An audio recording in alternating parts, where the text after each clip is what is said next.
இந்த மனுஷன் மட்டும் இப்ப உயிரோடு இருந்திருந்தா செருப்பை கலட்டி அடிச்சிருப்பாங்க. என்ன பண்ணி வச்சிருக்காங்க தெரியுமா? போயும் திமுக கூட்டணியில போய் சேர்ந்திருக்காங்க. இதோ இன்னைக்கு காலையில இந்த தீய சக்தியான திமுகவை ஒட்டுமொத்தமா வேரோடு அழிப்பேன்னு சொன்னவர் மரியாதைக்குரிய விஜயகாந்த் அவர்கள் 2006 தனிச்சு நின்று ஒத்த ஆள விருத்தாச்சலம் தொகுதியில ஜெயிக்கிறாரு. அதுக்கு அடுத்த தேர்தல், அதாவது 2011 கூட்டணி வச்சு 29 சீட்டு ஜெயித்து தமிழ்நாட்டோட எதிர்க்கட்சி தலைவரா உருவெடுக்கிறாரு. இந்த தீய சக்தியான திமுகவுக்கு எதிர்க்கட்சி அந்தஸ்து என்கிற ஒரு பட்டம் கூட கிடைக்க விடாம பண்றாரு. 2016 அதாவது 2016 இந்த கூட்டணியில இருந்து வெளில வந்ததுக்கு அப்புறமா எக்காரணத்துக்கு கொண்டு திமுக கூட மட்டும் போயிடக்கூடாதுன்னு தனியா மக்கள் நல கூட்டணின்னு ஒரு கூட்டணியை உருவாக்குறாரு. அந்த கூட்டணி ஒரு பக்கம் எடுபடல, அது ஒரு விஷயம் தோத்துட்டாரு. ஆனா எந்த காலத்திலையும் இந்த திமுக கூட மட்டும் சேரக்கூடாதுன்னு முடிவு பண்ணவர். நம்ம மக்களை ஏமாத்துவதின் மொத்த சுய உருவமே இந்த கலைஞர் கருணாநிதி அவர்கள் தான் சொன்னவர். என்ன இந்த கலைஞர் பண்ணிட்டாருன்னு இந்த ஒட்டுமொத்த தமிழ்நாட்டையும் கருணாநிதி அவர்கள் அடமானம் தான் வச்சுக்கிட்டாருன்னு சொன்னவர். சிலோன்ல, அதாவது ஸ்ரீலங்கால நம் தமிழ் இனத்தையே ஒட்டுமொத்தமா கொண்டு குவிச்சவரே இந்த கலைஞர் தான் பேசியவர் தான் இந்த விஜயகாந்த் அவர்கள்.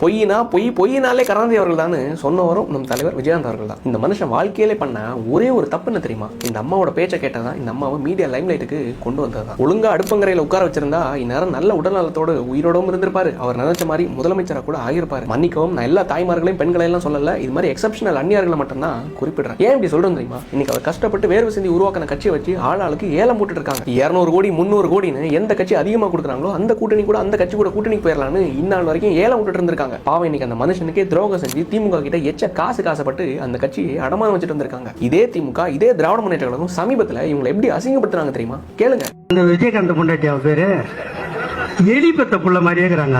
அவ பல்ல பாத்தியாடி முன்னாடி பாடி மவள உன் பல்ல புடுங்குறேன் 2021 வரட்டும்.